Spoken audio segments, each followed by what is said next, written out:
la presentación del equipo que defiende la postura a favor. Le corresponde su turno al alumno 1A, para lo cual tiene 4 minutos. Puede comenzar. ¿Existe el bien universal en la ética, estimados señores del jurado, señor moderador, compañeros de la contraparte, compañeros de bancada, público presente? Tengan ustedes muy buenas tardes. El término ética se suele emplear como equivalente al término moral, cuando en realidad resulta más adecuado señalar que la moral es la materia de estudio de la ética. En ocasiones se usa también en un sentido estricto para expresar los principios morales de una determinada tradición, grupo o individuo. De conformidad al diccionario ACAL de filosofía, podemos afirmar que la ética a su vez se divide en el estudio general del bien y en el estudio general de las acciones moralmente correctas, en la ética aplicada, la metaética, la psicología moral y la metafísica de la responsabilidad moral. Muchos estudios en ética se encuentran íntimamente relacionados con otras disciplinas, como por ejemplo la economía o la administración. Pensemos en la ética del desarrollo sustentable.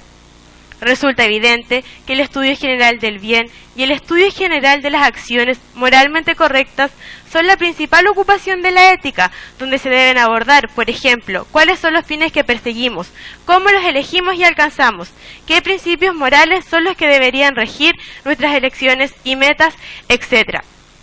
Siguiendo esta girita, podemos definir el bien universal como el valor otorgado a la acción de un individuo. Desde esta perspectiva, se trata de una inclinación natural a fomentar lo deseable, un conjunto de buenas acciones o acciones bien ejecutadas, que propugnan lo bueno para el individuo, terceros, una causa o a la sociedad en general. Como acá, desarrollaremos nuestra línea argumentativa partiendo de las siguientes premisas. Podemos afirmar en forma complementaria a la definición de ética que hemos explicado que la ética puede presentarse como una reflexión acerca del bien humano.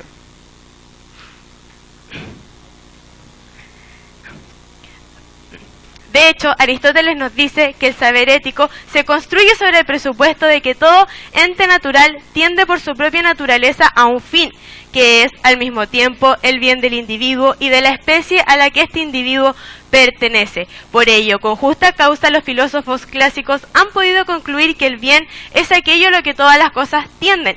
En definitiva, resulta lógicamente insostenible negar la existencia de este bien universal en la ética. Como acá, somos tajantes al afirmar la existencia de este bien universal en la ética. A mayor abundamiento, para Aristóteles, el fin final en la ética, a Nicómaco, es aquello hacia lo cual se mueve la conducta de toda criatura, y en especial la acción y el anhelo racional del individuo humano.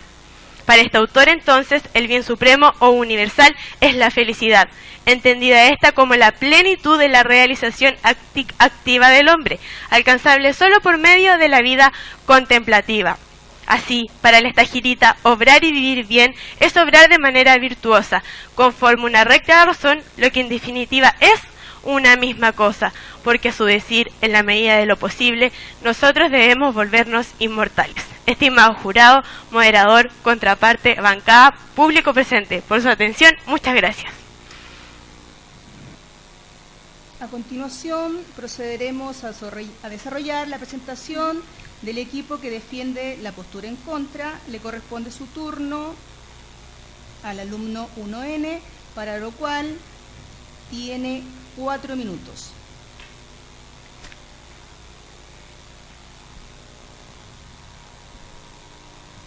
Buenas tardes, jurado. Buenas tardes, auditorio en general.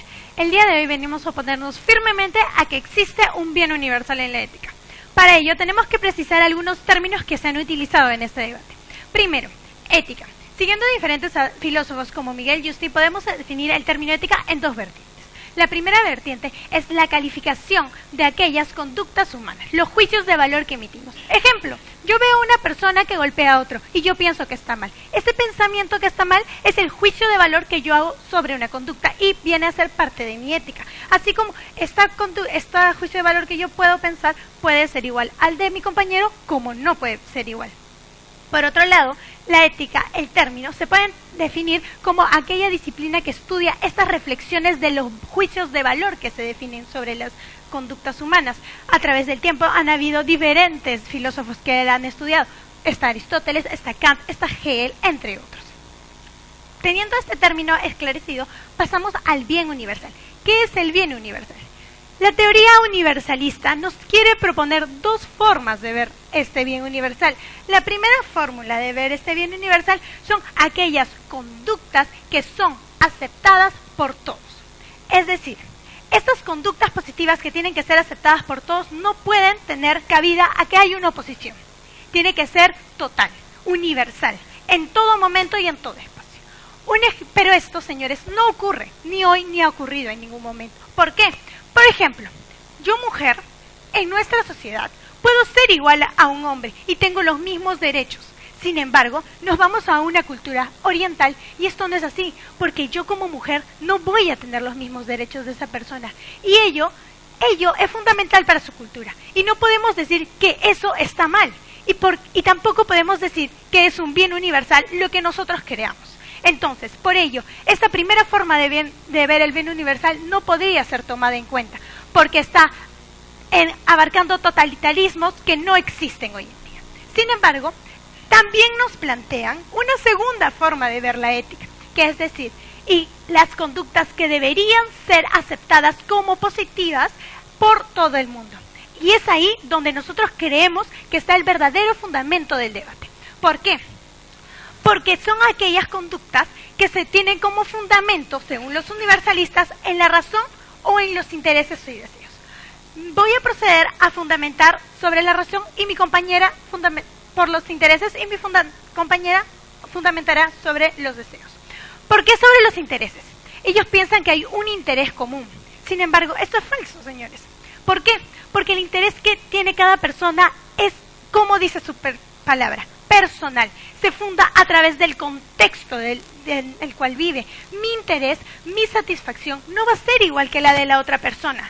Entonces, yo no puedo llegar a una conclusión de que el bien mío va a ser el bien del otro. Por ejemplo, un bien universal que podríamos tomarlo como cierto que plantean los universalistas es la felicidad. Sin embargo, esta felicidad realmente no va a ser igual mi felicidad como la felicidad capaz de la compañera de la esquina, porque tenemos diferentes necesidades que satisfacer.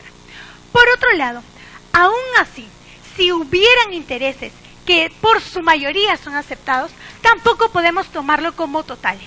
¿A qué nos referimos con esto? El claro ejemplo son los derechos humanos. ¿Por qué, señores? Porque los derechos humanos, si bien abarcan intereses mayoritarios de un cierto grupo simplemente que ganó una guerra, es eso. Simplemente tratar de imponer los intereses que ellos tienen frente a otros, porque lo que tratan de hacer es formarnos y decir, mi interés es superior con el tuyo. Entonces, con lo cual no me aceptaría el bien universal. Muchas gracias.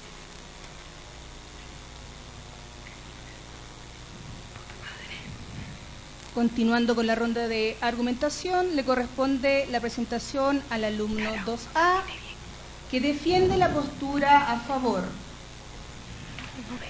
Tiene 4 minutos. Puede comenzar. ¿Existe un bien universal en la ética? Estimados señores del jurado, señor moderador, compañeros de la contraparte, compañeros de bancada, público presente. Tengan todos ustedes muy buenas tardes.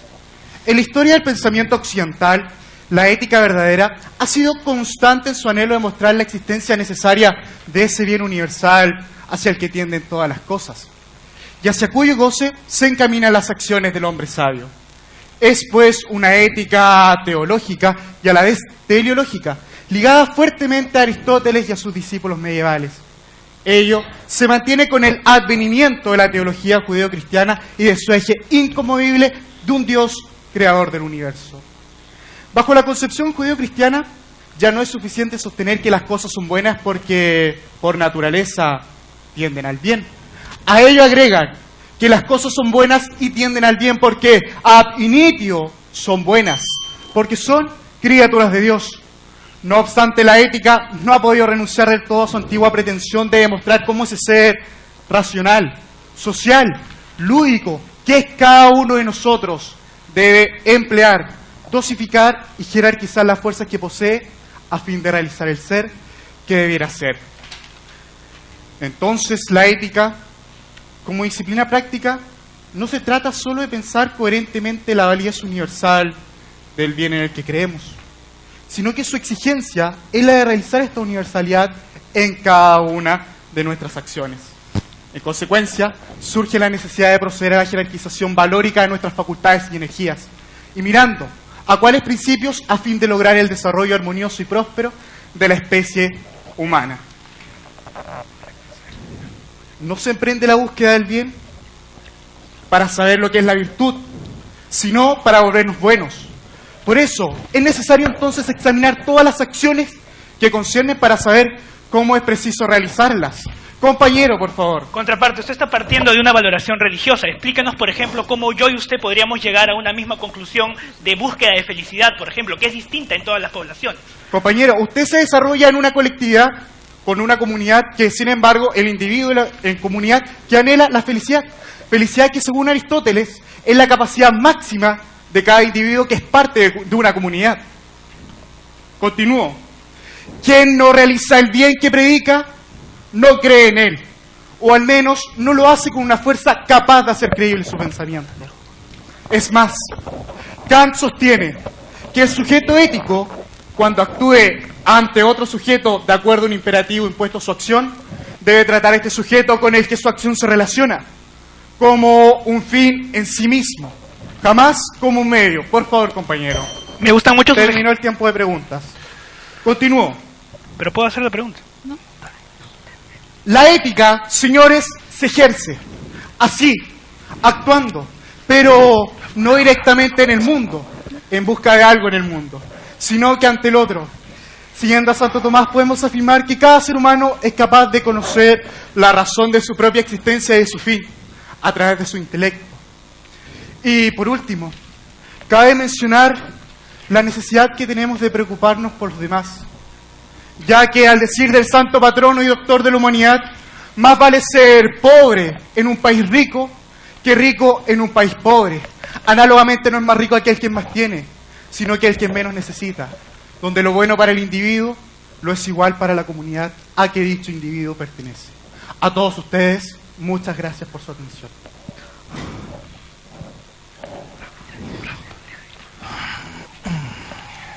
A continuación le corresponde la presentación al alumno 2N, que defiende la postura en contra.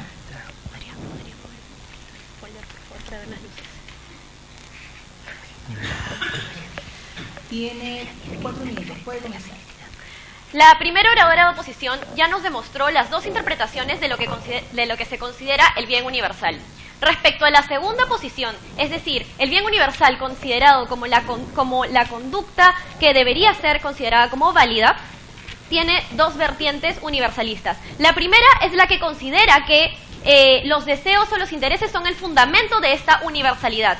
Y la segunda es la que considera que el razonamiento propio es el que fundamenta la universalidad. Ya se explicó correctamente por qué es que los intereses y las motivaciones no fundamentan la universalidad de este bien. Ahora vamos con el tema de la razón. Y es que en el siglo XVIII, Immanuel Kant nos decía que el elemento unificador, universalista del bien es definitivamente el procedimiento del razonamiento inherente a cada persona. Nosotros consideramos y hemos venido a demostrar que Immanuel Kant se equivoca. ¿Por qué se está equivocando, señores? Se equivoca porque no existe un mismo procedimiento de razonamiento aplicable a cada persona, porque el procedimiento de razonamiento de cada persona varía en función a condicionantes externos, tales como, por ejemplo, el propio desarrollo del cerebro, el contexto en el que se desarrolla la persona, la historia. Darwin nos señalaba... Le tomo el punto. Compañera de la contraparte, ustedes sostienen un bien y una ética particular. ¿Cómo va a existir lo particular si no existe lo universal? Lo particular existe gracias a lo universal. Hágase cargo, por favor. Claro, es que lo que la universalidad nos pide es la misma situación, la misma valoración en todos los contextos, sin excepción, en todos los tiempos, pasado, presente y futuro. Y es a partir de esto que se fundamenta este debate. Y como venía diciendo, Darwin nos demostró que efectivamente la razón, el proceso de razonamiento, le tomo el punto. Entonces, ¿en qué se funda lo particular para ser considerado un bien para el individuo? Por favor, Lo aclárenos. particular se funda en las propias concepciones de las propias personas para poder llegar a un mismo resultado. Por eso es que consideramos que no existe un bien universal en la ética. Bien, siguiendo, y gracias por no interrumpirme más, Darwin nos señalaba que la razón estaba relacionada directamente al proceso evolutivo de la sociedad, mientras que Hegel nos decía que el razonamiento estaba condicionado por la historia en la que se desarrollaba cada individuo, y Freud nos decía que la razón estaba relacionada intrínsecamente a los instintos internos de cada persona. Queda demostrado entonces que no existe un único razonamiento mismo para cada persona, pues está determinado que cada persona tiene un proceso interior personal particular que no nos permite dar una universalidad como tal. Por otro lado, tenemos que cuando uno quiere ayudar a una persona, por ejemplo, está movido por una conexión sentimental, emocional presente. Y es que hay que tener en claro que el campo de la ética te exige un querer hacer las cosas, una motivación. Y esta motivación es un elemento principal de la ética. Entonces, para poder situar un bien dentro del campo de la ética, es necesario que exista un elemento emocional. E Immanuel Kant nos decía claramente que el proceso de razonamiento puro, que es lo que él exigía, estaba desligado de las pasiones. Es decir, que la persona sea capaz de desligarse de los sentimientos, de desligarse de las pasiones y poder tener un razonamiento único, lo cual hemos probado que no existe. Entonces, se contrapone a la teoría de que exista una motivación en la ética. Es decir, si los bienes universales dentro del campo de la ética es necesario que exista un elemento de motivación y la razón pura no permite un elemento sentimental, entonces estamos hablando que tal vez lo que se considera dentro del campo de la supuesta razón pura, si es que existiera, sería nada más un conocimiento lógico y no un bien universal como tal. Por todo eso nos sentimos orgullosos de señalar que no existe un bien universal en la ética. Muchas gracias.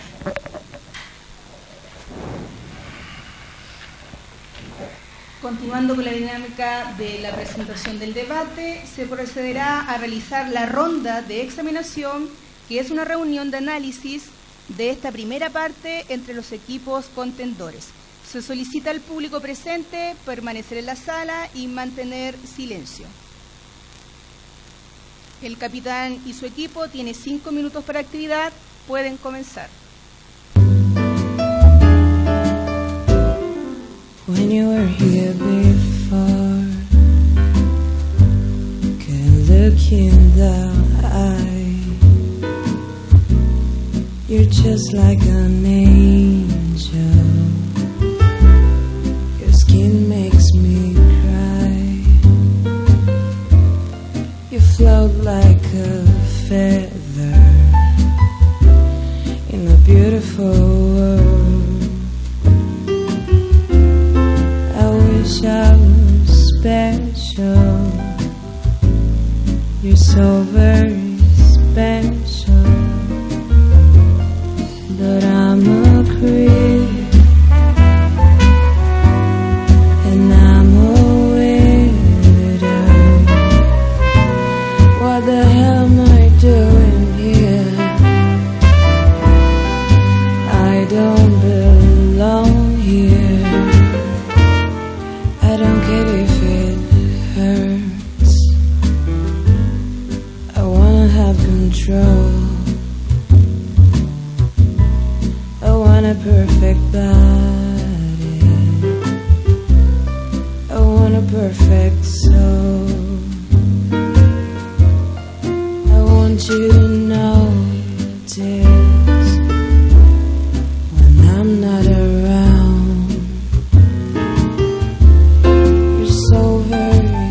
Special. I wish I was special, but I'm a creep.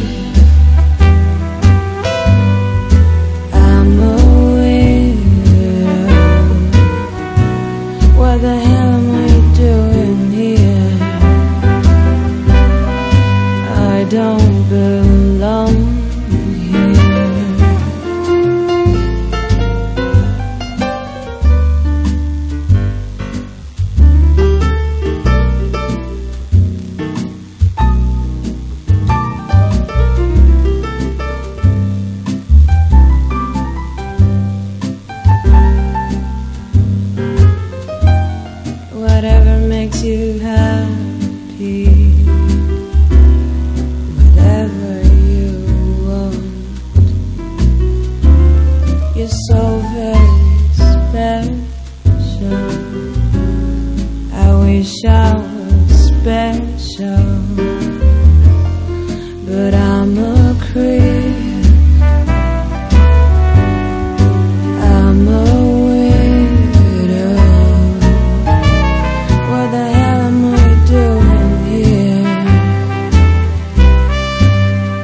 don't belong here. I don't belong here.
A continuación, procederemos a desarrollar la contraargumentación del equipo que defiende la postura en contra.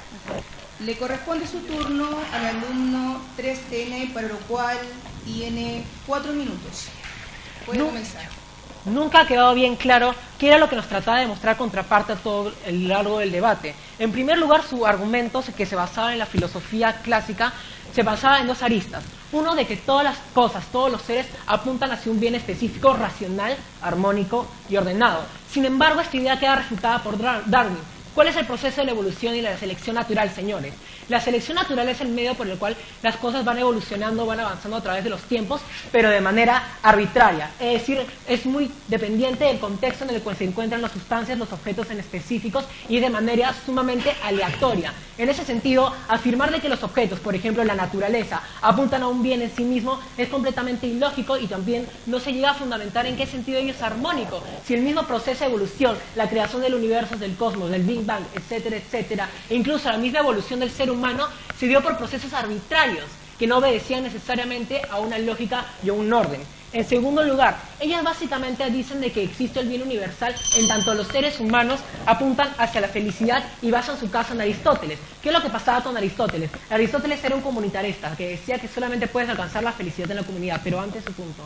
Si usted dice que no existe el bien universal, entonces, ¿qué justificaría la existencia de la ética? Por favor. Ya, la ética existe a partir de las relaciones entre los seres humanos y la emisión de juicios de valor respecto a dichas relaciones entre ellos. En ese sentido, la idea de la naturaleza no viene a colar en relación con cómo yo me desarrollo como individuo entre los seres humanos. Y ahora, tomando el punto de comunitarismo de Aristóteles, básicamente Aristóteles planteaba que yo, como individuo, miembro de una comunidad, voy a alcanzar la felicidad y el bienestar. Pero esa idea queda completamente desmentida por la posmodernidad y los tiempos actuales, en donde el cual el individualismo es una de las virtudes, uno de los hechos fácticos que se dan al día. Yo, como ser humano, busco desarrollar mi identidad como persona individual. Aristóteles lo que planteaba era que en una comunidad yo voy a sentirme identificado y voy a autorrealizarme en ella, y de una manera completamente armónica. Y la posmodernidad nos plantea de que, de hecho, el ser humano no es un ser completamente racional, también es un ser emotivo y emocional que no se desarrolla necesariamente a plenitud en una comunidad. Dígame. ¿Podría explicar de forma más clara y más lenta el fundamento ético del relativismo moral, por favor?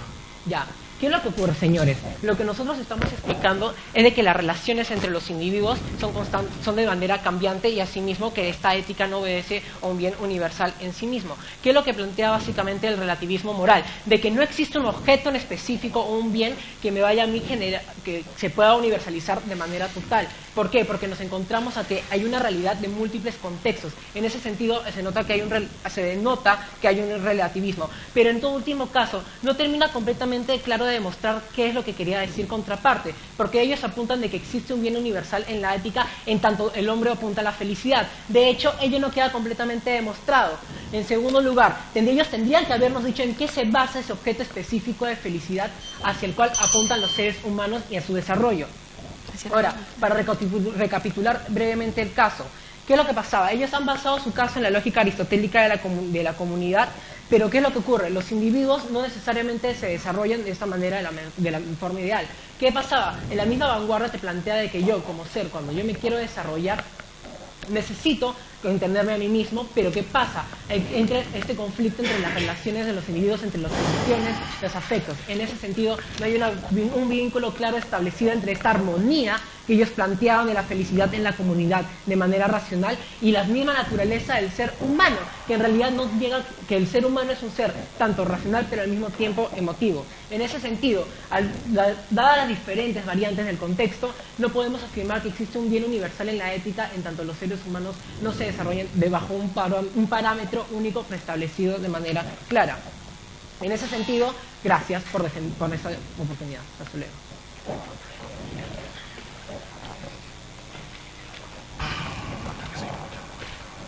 A continuación procedemos a desarrollar la contraargumentación del equipo que defiende la postura a favor. Le corresponde su turno al alumno número 3A, para lo cual tiene 4 minutos. Puede comenzar. Buenas tardes. Yo no veo lo que tú. No porque no estemos en la misma realidad, sino porque estoy en otro lugar de la realidad.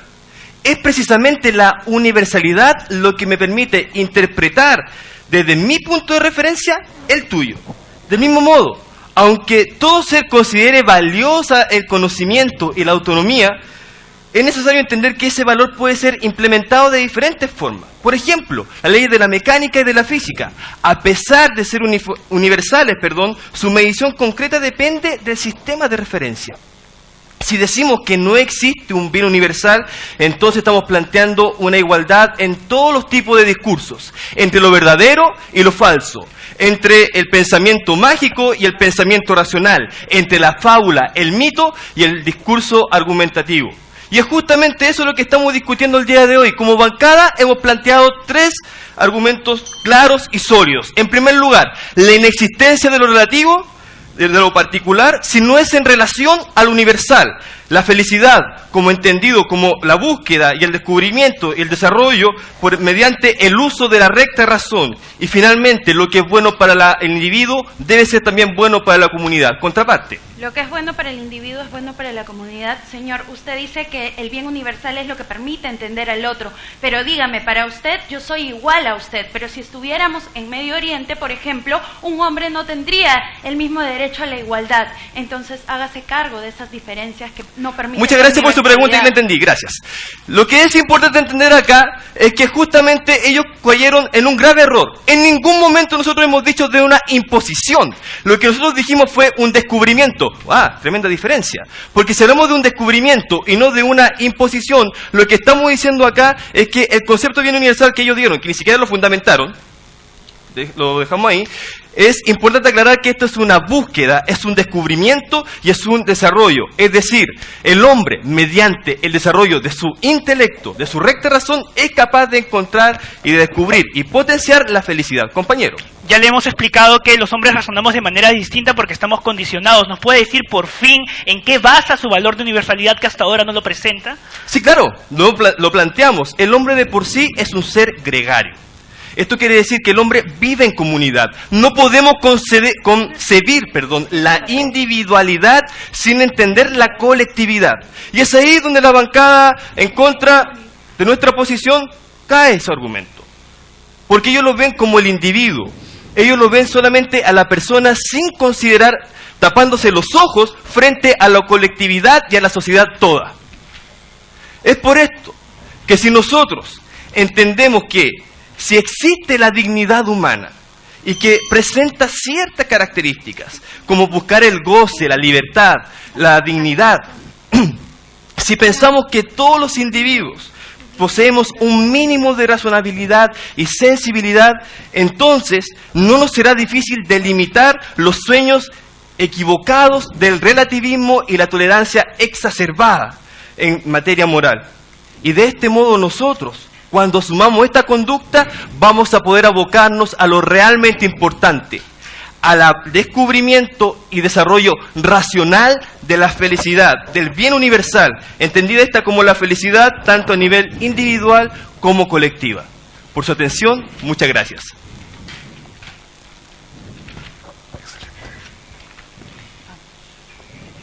Continuando con la ronda de contraargumentación, le corresponde la presentación al alumno 4N, que defiende la postura en contra.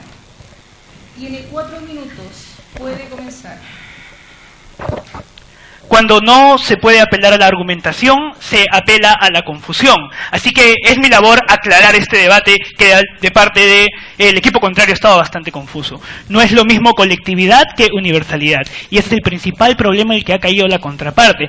El único sustento que tienen ellos para plantearnos su universalidad es decirnos que el ser humano es un ser gregario y es un ser colectivo. Y nosotros no negamos que el ser humano se agrupe con personas y que forme distintos colectivos y cada uno forme su ética. Pero de eso no se sigue que todas las personas en el mundo se puedan poner de acuerdo sobre una sola cosa. Y ese es el principal problema y esa es la principal contradicción que tiene la contraparte. Hablemos un poco más de sus contradicciones. Primera contradicción. Primero nos hablan de Aristóteles, que nos hablaba de armonía, que nos hablaba de comunitarismo y que nos hablaba de una búsqueda de la felicidad conjunta, y luego nos hablan de Kant y nos hablan de racionalidad. Entonces, sus dos argumentos en sí se contraponen. Frente a eso, nosotros refutamos claramente lo planteado por ellos a través de nuestros argumentos. Pero antes su punto, caballero. No sé si entendí mal, pero usted está diciendo que el hombre no busca organizarse, entonces la república, la democracia es una ficción.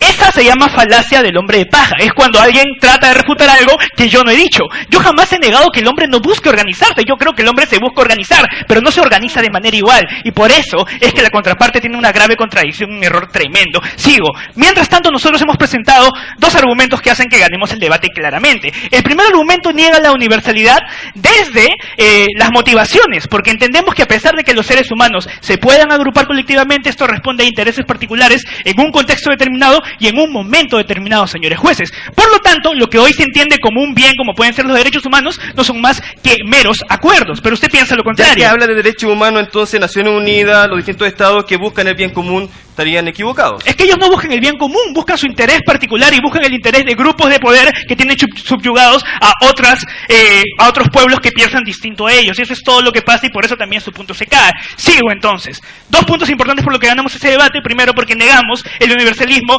desde los intereses. Otro punto por lo que ganamos este debate es porque negamos el universalismo desde la razón pura, porque también hemos negado que no existe tal cosa como la razón pura. ¿Por qué? Porque a pesar de que en el siglo XVIII salió nuestro querido Immanuel Kant a decir que todos los hombres pueden pensar puramente racional, ya se ha demostrado que estamos condicionados no solamente a través de la genética mostrado por Darwin, condicionados históricamente también a través de nuestro devenir mostrado por Hegel. Ya además, Freud nos habló claramente de que estamos condicionados a través de nuestro inconsciente, y eso es subjetivo a través del psicoanálisis. Entonces, ¿qué terminamos planteando nosotros y qué terminan planteando ellos? Algo muy simple. Nosotros planteamos que la universalidad no existe, y que no existe tal cosa como un bien universal. Los que existen son acuerdos particulares de un determinado contexto. Lo que existe son los seres humanos buscando proteger intereses y agrupándose en colectivos. Y la contraparte nos muestra una contradicción, primero diciéndonos que todo se basa, digámoslo así, en algo que no se puede explicar, pero que es una búsqueda de felicidad, que luego ya ha sido refutado, inclusive por lo mismo que ellos plantean, que tiene que ver con racionalidad. Es decir, si un ser racional busca primero sus propios intereses, esto niega en un primer término entonces que un ser humano busque un fin y que sea un ser que se agrupa colectivamente y de forma armónica buscando la paz. Entonces, claramente nosotros ganamos el debate porque hemos demostrado que la universalidad no existe, y aún así aceptemos que existe el colectivismo y que el ser humano sea un ser gregario, de esto no se sigue que el ser humano tenga un razonamiento que busque llegar a un conocimiento de bien universal. Por todo esto nosotros consideramos que hemos ganado el debate y creo que es bastante claro. Muchísimas gracias.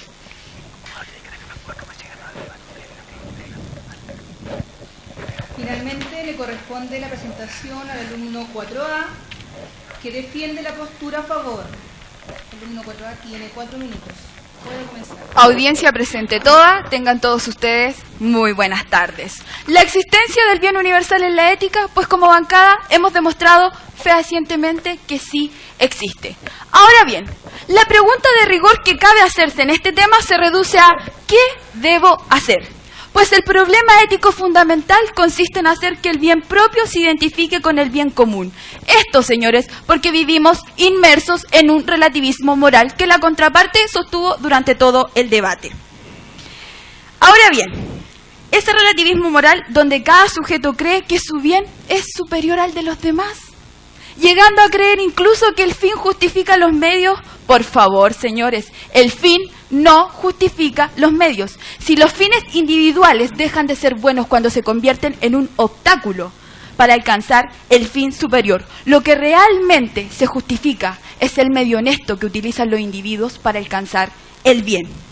Es más, hoy no se consideran los bienes de los otros como igualmente válidos, olvidando de paso que el ser humano, para alcanzar el bien superior, debe desarrollarse en un contexto social. Si solo en ese contexto social nace, crece, vive y se relaciona con otros seres humanos. Contraparte. El caso que nos vienen a plantear es una utopía.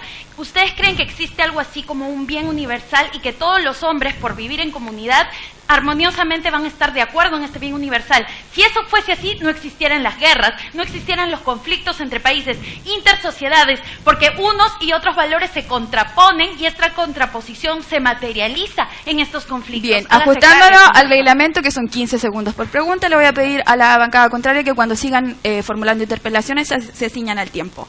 Bien, te voy a responder con lo mismo que ha sostenido tu bancada a lo largo del presente debate. Ideales particulares. Pero señores, ¿cómo van a existir esto si no existe la universalidad? Si lo particular se ciñe por lo universal, lo accesorio sigue la suerte de lo principal, señores. Contraparte. Eso es muy fácil. Nosotros decimos que los ideales particulares en algunos casos pueden coincidir y por eso las sociedades se agrupan, pero que también se contraponen. Por eso hay comunitarismo, pero no universalismo. Bien, para continuar y para responderle a la contraparte, en consecuencia tenemos que entender que ese bien individual que la contraparte sigue sosteniendo no es sino uno más de los tantos bienes de los individuos de la especie a la que ese ser humano pertenece. Para continuar, me gustaría que se plantearan la siguiente pregunta. ¿Por qué solo el ser humano es una criatura ética? Señores, porque es el único ser capaz de alcanzar la plenitud, de alcanzar el bien. Y es allí donde se relaciona la racionalidad y la libertad humana. Es por eso que seguimos insistiendo que el bien del hombre necesariamente debe coincidir con el bien de la humanidad. A mayor abundamiento, en palabras de Heráclito, no olvides nunca a dónde debe llevarte el camino, al bien final. Porque solo es ahí, en ese bien final, donde la ética demuestra a través de Aristóteles que el hombre sabio, que llega al bien final que anteriormente dije, piensa y se siente realizado. ¿Por qué, señores? Porque obró de manera virtuosa. Por eso, los invito a que reflexionemos. Hay que buscar y encontrar el bien, y no confundirlo ni contraponerlo con bienes especiales o transitorios del hombre, porque si no estaríamos anteponiendo el mal al bien. Para concluir, no olvides nunca a dónde debe llevarte el camino, porque no habrá nunca viento favorable para el que no sabe a dónde va. Por su atención, estimado jurado, contraparte, audiencia presente toda, muy buenas tardes y muchas gracias. Agradecemos la presentación de ambos equipos. Les deseamos el mayor de los éxitos. Me gustaría concederle la palabra al presidente del jurado en representación de los jueces que tan gentilmente nos acompañan para conocer opiniones generales respecto a las recientes exposiciones. Buenas tardes. Ante todo, agradecer la presencia de los participantes en el debate, su auditorio. Y también agradecer a la universidad por esta invitación, donde es por arrastrar agua hacia el propio molino. Somos profesores de filosofía ambos, acá también nuestro colega también es de formación humanista, indudablemente, y esto es precisamente una de las cosas que valora nuestra profesión. Quiero decir que ambas partes se mostraron muy a caballo en el tema, muy bien preparadas. Los autores elegidos son bastante icónicos dentro de la filosofía. Sobre el tema de Darwin, aquí hay una cosa especial, porque Darwin, él habría que ir a buscar la base de él, que es el liberalismo, y él no podríamos considerarlo científico ni filósofo, porque él se acerca o se aproxima a la realidad sobre la base de un prejuicio filosófico y pretende dar una interpretación científica. Entonces hay todo un tema ahí que es interesante, pero lo que yo valoro de ambas partes es que se expuso un tema que está hoy en día en la palestra, que es el tema de si la ética tiene un fundamento objetivo o solamente es un tema de consenso, como se dice por algunas partes. Y los argumentos que no se dicen o no se manifiestan tan claramente en los debates concretos y reales, porque acá estamos en una situación aséptica, donde hay respeto entre las partes, donde las partes pueden estar incluso defendiendo la posición contraria, y están bajo un reglamento bien preciso y claro. Sin embargo, en el acontecer público nosotros nos damos cuenta que las descalificaciones son mayúsculas, y eso evita que abordemos con la serenidad y profundidad que debemos abordar este tema. Toda vez que estamos en una situación de lo que yo llamo una crisis moral, que no debemos confundirlo con una decadencia moral. Crisis en el sentido de que ya no seguimos un camino claro, sino que no sabemos hacia dónde vamos, y hay muchas voces anunciando distintos caminos o promoviendo distintos caminos. Y es aquí cuando yo veo en ustedes jóvenes, y los felicito enormemente porque acudieron autores que son los que nos enseñaron a pensar y que están en el fundamento de nuestra forma de vivir y de ver la realidad. Filósofos como Aristóteles, Kant, que hoy en día están plenamente vigentes, ¿ya?, de manera explícita o implícita. Y eso yo lo valoro mucho de ustedes, que hayan ido a los autores clave. Y por la parte de la visión más individualista, también esos son precisamente los argumentos que se defienden desde una visión que nos lleva al relativismo moral.